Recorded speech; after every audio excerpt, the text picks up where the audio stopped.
মিষ্টি খাবার আমার অনেক পছন্দ, তাই না?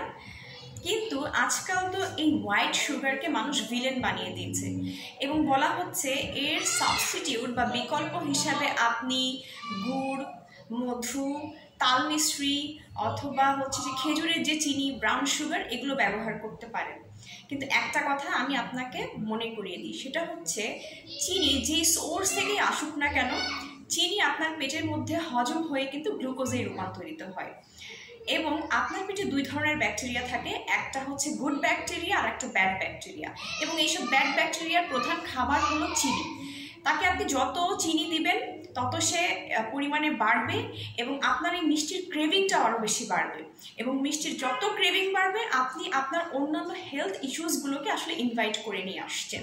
তাহলে কেন এই বিকল্প জিনিসগুলোকে হেলদি বলা হয়? হেলদি এই জন্য বলা হয় বিকজ গুড়ে থাকে আয়রন, তারপরে তাল মিষ্টিতে থাকে ম্যাগনেশিয়াম, মধুতে থাকে অ্যান্টিঅক্সিডেন্ট। কিন্তু এটার পরিমাণটা এতই কম যে এই আয়রন, ম্যাগনেশিয়াম, অ্যান্টিঅক্সিডেন্ট কিন্তু আমরা অন্যান্য ন্যাচারাল সোর্স থেকে বা খাবার থেকেও অনেক বেশি পরিমাণে পেতে পারি। তাহলে ন্যাচারাল সোর্সও খারাপ, সাদা চিনিও খারাপ, চিনি কি একেবারেই খাবো না? সেটা কথা না। চিনি কিন্তু বা চিনি জাতীয় খাবার, মিষ্টি জাতীয় খাবার আপনি অকেশনালি অবশ্যই নেন, সেটা মাসে 2 দিন বা 3 দিন হতে পারে। ভুলটা আমরা কোথায় করি? আমরা যেটা করি, আপনি চিনি ছাড়া চা খাচ্ছেন, কিন্তু সেই চায়ে কিন্তু আপনি যে বিস্কিটটা রেগুলার ডুবিয়ে খাচ্ছেন, ওই বিস্কিটটাতে থাকে হিডেন চিনি।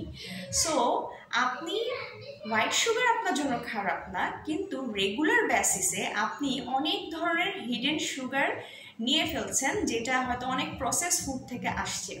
সো মিষ্টি জাতীয় খাবার, মিষ্টি, হালুয়া এগুলো বা পায়েস, এগুলো আপনি অকেশনালি অবশ্যই খান, কিন্তু যেটা আপনাকে করতে হবে সেটা হলো ওই হিডেন সুগার বা প্রসেস ফুডগুলোকে আপনাকে বাদ দিতে হবে। তাহলে ওগুলো বাদ দিয়ে লাইফস্টাইল মেনটেন করে অকেশনালি আপনি মিষ্টি খেতেই পারেন।